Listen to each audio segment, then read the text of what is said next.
Vivamos la verdad. Vivamos católicos. El principio existía la palabra, y la palabra estaba con Dios, y la palabra era Dios.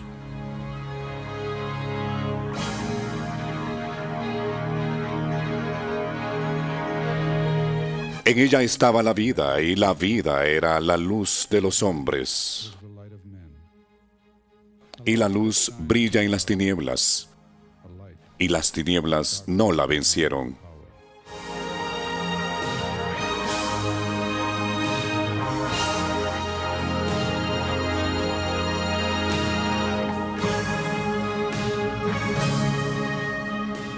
Ahora, para mis pies, antorcha es tu palabra, luz para mi sendero.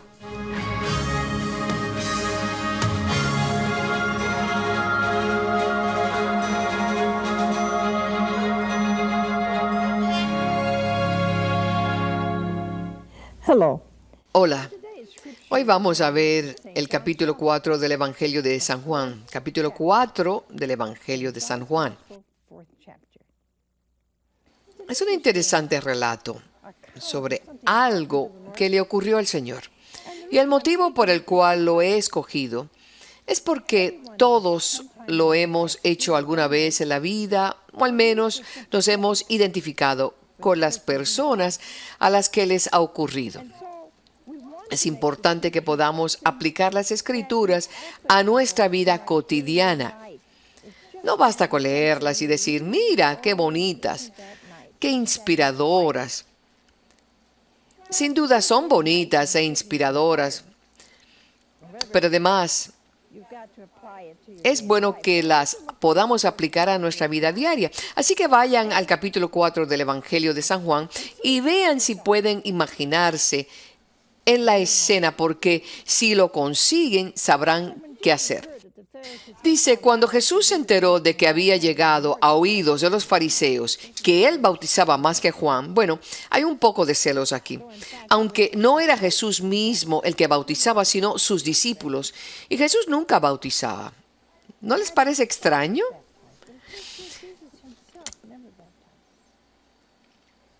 Disponía que fueran sus discípulos los que bautizaran, dice aquí, pero él nunca lo hacía. Jesús fue quien instituyó el sacramento del bautismo.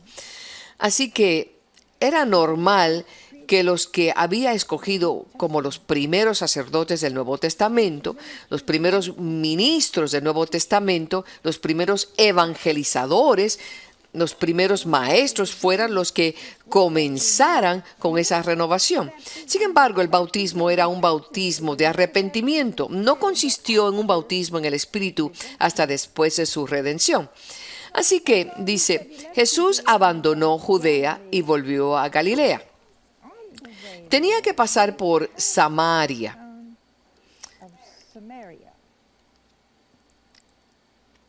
Pues llegó a una ciudad de Samaria llamada Sicar. Bueno, pues allí estaba el pozo de Jacob. Estas son palabras muy hermosas. Algunas palabras de las Escrituras son enormemente descriptivas. Me gustaría que vuelvan a utilizar su imaginación. No solo quiero que escuchen y lean, sino que se imaginen. Imaginen la escena en su mente. Jesús, como se había fatigado del camino.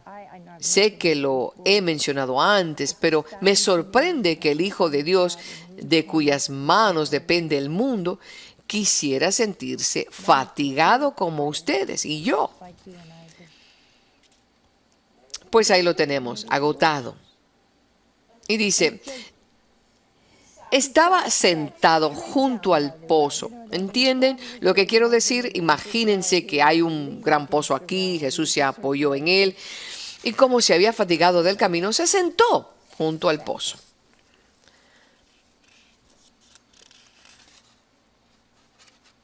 Sus discípulos habían ido a buscar comida.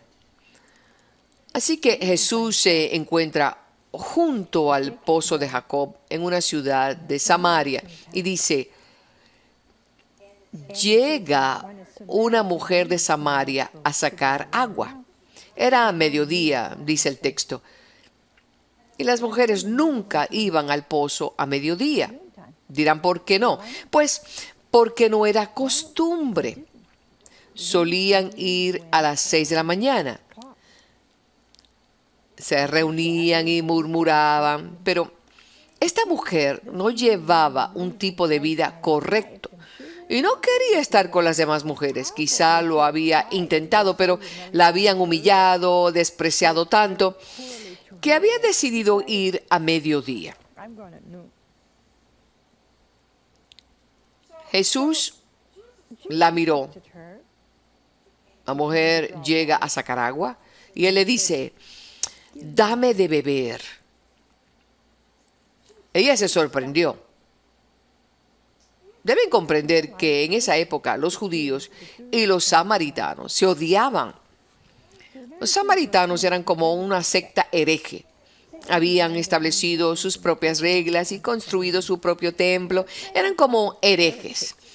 Los consideraban herejes y la gente catalogaba de impuro a quien veía hablando con un samaritano. Sin embargo, Jesús fue muy habilidoso al servirse de ellos, sobre todo cuando se refirió al buen samaritano, el que ayudó al hombre al que habían golpeado unos ladrones que había llevado a una posada para que lo cuidaran. Esta mujer también era una samaritana. Así que el Señor le dijo, dame de beber. Ella se quedó pasmada. ¿Qué buen judío le habría pedido a una samaritana que le diera de beber, cuando corrían el riesgo de volverse impuros? Ella le dijo, ¿cómo tú, siendo judío, me pides de beber a mí, que soy una mujer samaritana? Estaba asombrada. De hecho, aquí dice, porque los judíos no se tratan con los samaritanos. Ella trataba de comprender a este hombre. Es probablemente un extraño en estas tierras. Jesús le da una respuesta profundamente espiritual, lo que es una gran lección para nosotros. Tendemos a juzgar a la gente y damos por hecho que tal persona no debe saber demasiado sobre Dios, así que no vamos a indagar demasiado, al menos nada que sea profundo. Le daremos unas nociones muy básicas. Después de todo, esto es un centro, así que, ¿qué sabes sobre el Espíritu Santo? Bueno, pues solo unas nociones básicas. Tomamos este tipo de decisiones cuando se trata de enseñar o de volver a acercar a alguien que ha estado alejado de Dios. Y Jesús le respondió, si conocieras el don de Dios y quién es Él que te dice, dame de beber, tú le habrías pedido a Él y Él te habría dado agua viva. Madre mía, qué respuesta. En cambio, algunos de nosotros le habríamos dicho, como judío te pregunto, ¿qué haces aquí? ¿Qué estás haciendo aquí a mediodía? ¿No ves que no es correcto que una mujer esté aquí a mediodía? Habríamos tomado la ley y lo hubiéramos desglosado. Pero el Señor respondió con algo profundamente espiritual, tan espiritual que los escritores del género han reflexionado mucho sobre esta frase.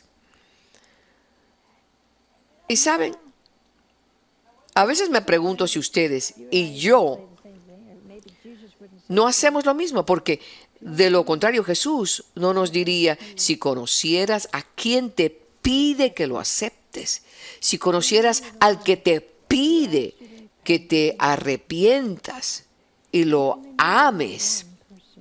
Si conocieras a la persona de Jesús que desea concederte paz y alegría, si conocieras a la persona de la que huyes desesperadamente, si conocieras el amor intenso que te permitiría conocer a Jesús, si lo conocieras ahora, huyes de lo real a lo irreal. Creo que Jesús podría hacernos esta pregunta, preguntarnos lo siguiente: si conocieras al que te busca, al que te sigue, al que te cuida, al que te inspira, al que te vuelve a llamar, si lo conocieras. Bueno, pues la respuesta de la mujer es habitual, aunque también sorprendente, porque pasa por alto las profundas palabras que Jesús acaba de pronunciar y dice: Señor, no tienes con qué sacarla. Y el pozo es hondo. ¿Dónde pues tienes esa agua viva? No quiere oír hablar de nada espiritual. No desea saber quién era ese hombre. Así que piensa: este hombre quiere beber, pero no tiene un cubo.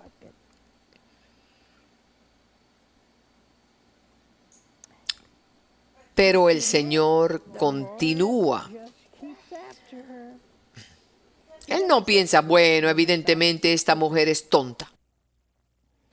No me comprende, así que será mejor que cambie el tema. Él le dice: todo el que beba de esta agua volverá a tener sed, pero el que beba del agua que yo le dé no tendrá sed jamás. ¿Qué significan estas palabras? Significa que ya no tendrán sed de las cosas de este mundo, del mal ni del pecado. Pero cuando conozcamos a Jesús, siempre tendremos sed de Él y recibiremos agua viva.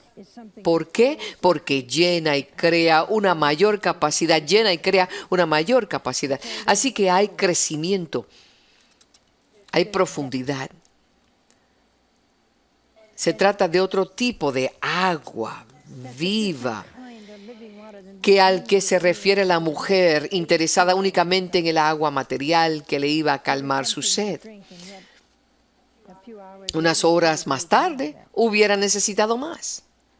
Jesús estaba tratando de convertir algo puramente material en profundamente espiritual.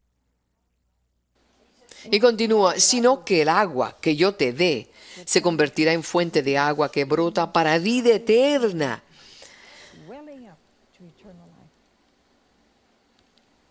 ¿Saben? Creo que uno de los problemas que tiene la mayoría de los cristianos es que nos olvidamos que debemos ser un pozo profundo. Debemos ser agua que brota, que crece y se desborda dentro. Dice, se está refiriendo a una vida interior profunda. A esta mujer solo le preocupaban las cosas externas. Se siente humillada cada vez que va al pozo, así que se ve obligada a ir al mediodía cuando no debe ir. Y ello provoca un escándalo. Así que ella le dice: Señor, dame de esa agua para que no tenga más sed y no tenga que venir aquí a sacarla. Siempre pensando en sí misma.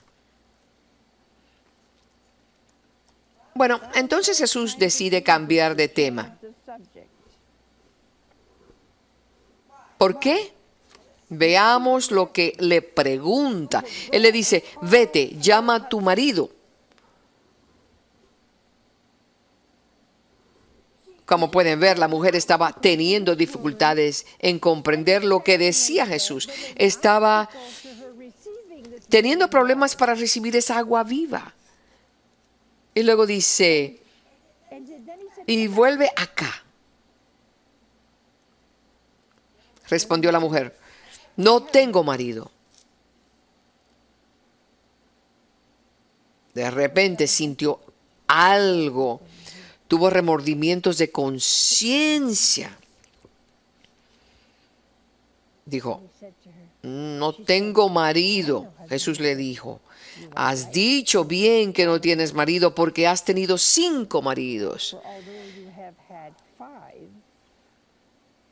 Y el que ahora tienes tampoco es marido tuyo.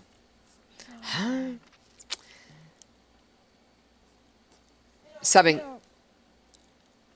hay personas que les cuesta aceptar uno de los atributos de Dios. Uno de los que me asombra y entusiasma más es ese atributo de que para Dios cada uno de nosotros somos la única persona de todo el universo. ¿Ven? Nosotros pensamos que solo somos una piedrecita en la playa, que somos un granito de arena en la orilla del mar. Así que tendemos a examinarnos en una multitud. Miramos y decimos, sí, Dios ama a todo el mundo. Bueno, es cierto que Él nos ama a todos, pero es porque Él es Dios, porque Él habita en su interior y en mi interior. Si recibimos la gracia santificadora, Él lo sabe todo. Conoce cada pensamiento, cada cabello que se nos cae como individuos. Y aquí tenemos otro ejemplo. Cuando le dijo a Natanael, te vi debajo de la higuera. Sabía lo que estaba pensando Natanael. Y él conoce a esta mujer. La conoce enteramente. Has tenido 5 maridos y el que ahora tienes tampoco es marido tuyo.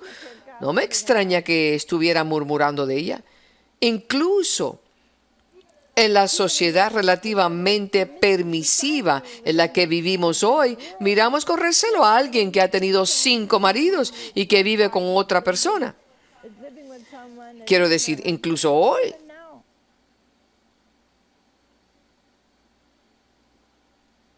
Le dice la mujer, Señor, veo que eres un profeta.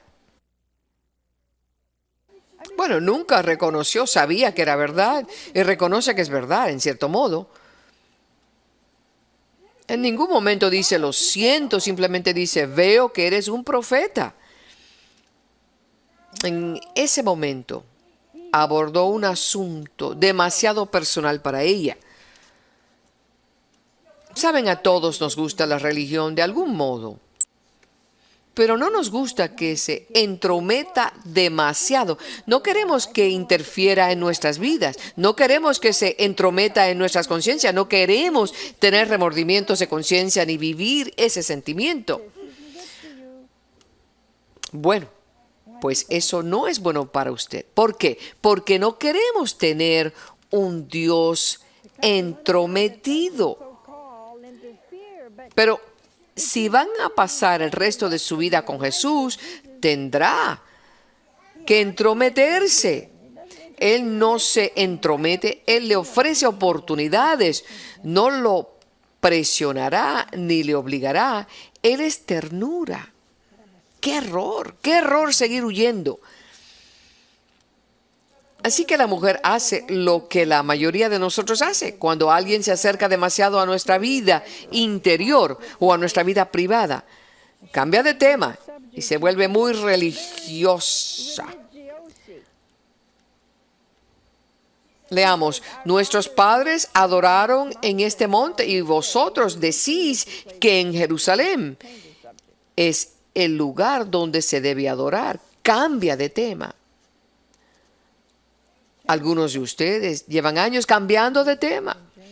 Llegará un momento en que no van a poder cambiar y tendrán que enfrentarse a sí mismos, a su conciencia, a las cosas que han hecho mal y reconocerlas. Tendrán que disculparse y luego seguir adelante. Bueno, pues el Señor es muy paciente con ella. Le responde y dice, créeme, mujer, que llegará la hora en que ni en este monte ni en Jerusalén adoraréis al Padre. Vosotros adoráis lo que no conocéis, nosotros adoramos lo que conocemos, porque la salvación viene de los judíos. Bueno, está hablando de una cuestión teológica que era motivo de disputas. Le dice que la salvación viene de los judíos. lo que significa que como samaritana estaba equivocada. Pero llegará la hora, ya estamos en ella, en que los adoradores verdaderos adorarán al Padre en espíritu y en verdad en todas partes. En todas partes, tras la redención y Pentecostés, el reino se abrió a todos los hombres y a todas las mujeres, a todos los niños y a toda la humanidad. Todo el mundo puede redimirse y salvarse. Así que lo que él explica es que no se debe dar tanta importancia al lugar donde se rinde culto. Dice, porque así quiere el Padre que sean los que le adoren. Dios es espíritu y los que adoran deben adorar en espíritu y verdad. Lo que importa es mi alma, mi espíritu unido al espíritu de Dios en verdad y santidad y bondad. Eso es lo que Él quiere. No se preocupen por las montañas y los templos. Y deben ir a la iglesia.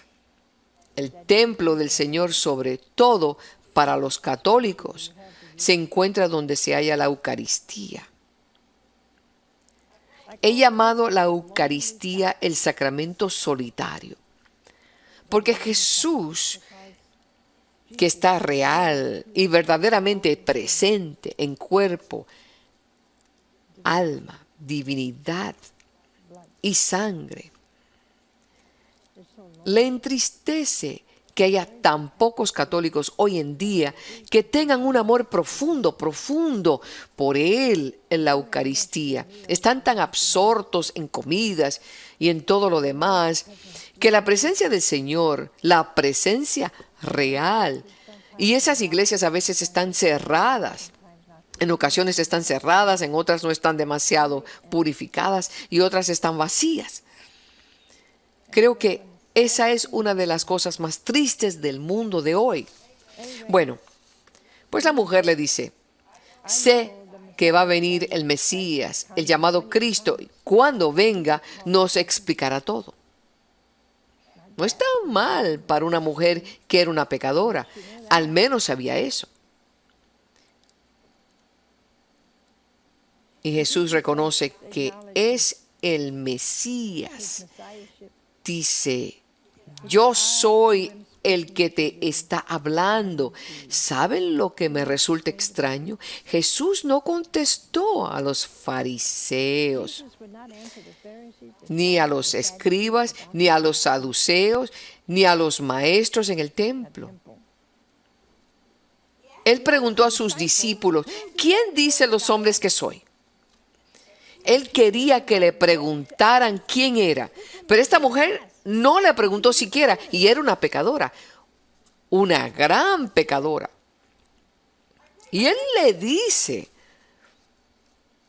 voluntariamente, yo soy el Mesías, yo soy Cristo. ¿No creen que es sorprendente la compasión y el amor que tiene Dios por los pecadores? En esto llegaron los discípulos y se sorprendieron de que hablara con una mujer que además fuera samaritana. Pero ellos eran demasiado cobardes para preguntarle. Nadie le dijo, ¿qué quieres? ¿O qué hablas con ella? Lo pensaron, pero no tuvieron la valentía de decírselo. La mujer dejó su cántaro. Esa es otra de las cosas sorprendentes de esta historia. Había llegado hasta allí humillándose y continúa. Dejó su cántaro, ni siquiera tomó agua, corrió a la ciudad y dijo a la gente, venid a ver un hombre que me ha dicho todo lo que he hecho. ¿No será el Cristo? Y dice, salieron de la ciudad e iban donde él.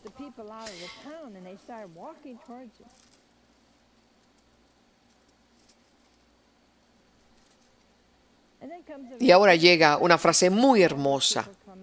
Va llegando toda la gente que quería ver a ese hombre que había obrado un enorme cambio en la mujer, en la pecadora de la ciudad. Los apóstoles se inquietaron un poco y también ellos quisieron cambiar de tema. Dicen, Rabino, come. Y a continuación llega una frase maravillosa. Yo tengo para comer un alimento que vosotros no conocéis. Mi alimento es hacer la voluntad del que me ha enviado. Quiero que se queden con esa frase. Mi alimento es hacer la voluntad del que me ha enviado. Lamentablemente para la mayoría de nosotros la voluntad de Dios no suele ser nuestro alimento. No son las cosas que nos molestan, lo que nos revela, algo que lamentamos, algo que nunca está totalmente en unión con la voluntad de Dios. Pero si quieren saber lo que significa la santidad, es muy sencillo. Esta frase es todo lo que necesitamos para que ustedes y yo alcancemos la santidad. Nuestro alimento debe ser hacer la voluntad del que nos ha enviado al mundo. Fuimos escogidos por Dios antes de que existiéramos y creados en esta época de la historia. Cada uno de nosotros con una misión. Quizá ni siquiera la conocemos. Y a lo mejor nunca la conoceremos.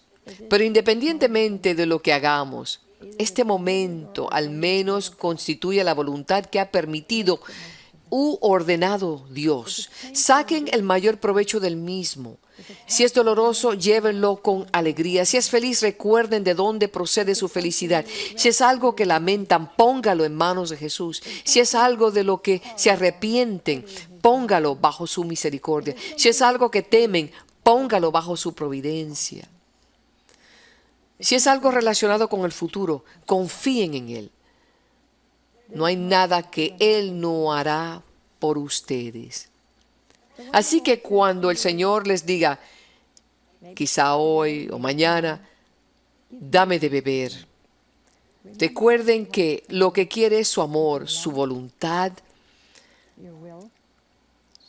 sus pecados. En ese orden, su amor, su voluntad y sus pecados. Tenemos un gran Dios. Es tierno, es compasivo, da y nunca se cansa y siempre está ahí, incluso cuando lo ignoran. Él nunca los ignora. Incluso cuando se olvidan de Él, Él nunca se olvida de ustedes. Incluso cuando se desvían del buen camino, Él está detrás de ustedes, dispuesto a levantarlos cuando se caen. Que Dios los bendiga y los proteja.